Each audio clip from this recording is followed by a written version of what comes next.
in time, I don't know how many people remember this, but Roddy Piper was picked up for driving while intoxicated. And I sent, everybody was turning their back on This him. is a great picture, by the way. I Thank love you. it.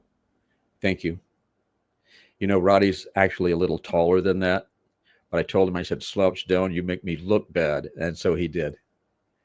But when he was picked up for driving under the influence, everybody was turning their back on him. And I got in touch with him and I told him, if I can be of assistance, I don't know what I can do. If you need a character witness, I do real well in court. I don't know what I can do, but I'm there. If I can be of assistance to you in any way, don't hesitate. I'm there for you, my friend. So a lot of people who said they were his friends deserted him, turned their back on him. Not me. And I now think they people have. probably say he was friends with them again now that he's gone. I bet you anything, those same Oh, of people. course. Oh, yeah. So give us a happier Roddy Piper story because everybody, we all love Good. him and everyone has their downfalls. I was in Los Angeles at the Olympic Auditorium. Roddy Piper was there. Looked like a baby. He came in and I had the opportunity to wrestle him a few times. I thought he was very good. And especially I had watched him throw someone into the ropes. The person comes up and he comes way back and he pops them and they go straight down and out. And I said, wow, I never questioned that. I said, he just knocked the guy out. That was beautiful. That was beautiful. Wow. Anyway, I remember Leo Garibaldi came into my dressing room and he says, Rock, you're working mid-card. This is your lucky day. You're going to be main event. We're pushing you up there. We got this guy. We're doing live television. It's going to start in a few minutes, like 30 minutes.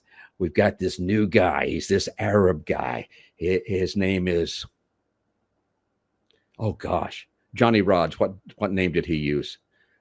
I don't even remember, but I'll look it up. Someone should be able to say. Before my time. Oh my goodness. Anyway, had this Arab name, and he says, Rock, we got this Arab guy, and Farouk or whatever it was. And he does it. He's good in the ring, but he can't do promos. We want you to manage him. And I said, no, thank you. He says, Rock, this is main event money. Main event. Boy, a lot more money than you're making now. I said, no, I'm happy with the money I'm making now. Those are a bunch Java of Rook, thank you very much. Thank you. Java Rook. Yeah. So Java Rook. And I said, well, Leo, I've always been honest with you. Here's the situation. You have 4 policemen for the Olympic Auditorium. 2 of them are up at the snack bar. The other 2 are terrified of the fans. You want me to be in a suit with my back to a hostile audience where this horrible, bad Java Rook, not Egyptian, but Arab guy is going to be wrestling like Chavo Guerrero, and everybody loves him. And here's a 65% Hispanic audience. I don't think so. I think my life is worth more than what you're offering in money, main event money. This is Rock. You just go out and talk for him. You got to do it. I said, no, I don't got to do it. He says, well, Rock, think about it really seriously and do it. If nothing else, just do it this one time for us. There's no such thing as one time. It's like doing one favor for organized crime. No. Or they do you one favor. Okay, you're indebted for the rest of your life. So I went in and I talked to Roddy Piper. And I said, Roddy, they just offered me the position to manage this guy coming in, Java Rook. And he says, oh, main event money. I said, yeah. He says, well, congratulations. They said, no, don't congratulate me. I turned them down. He says, Rock, man, I would do anything to have that opportunity. I said, are you sure? He says, yeah. I said, I'm going to suggest you. He says, thank you. I said, no, please don't thank me. You may hate my guts for this. The first time you get stabbed, which is why I'm turning it down. He says, I'd love the opportunity. I said, okay. So I went to Leo Garibaldi and I said, Roddy Piper can do it.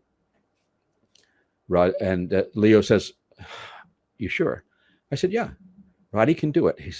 And Leo says, okay, we got like 20 minutes. Go back in the dressing room, sit down with Roddy, tell him how to do the promo, show him what to, give him an idea, tell him where he's supposed to go with this, etc.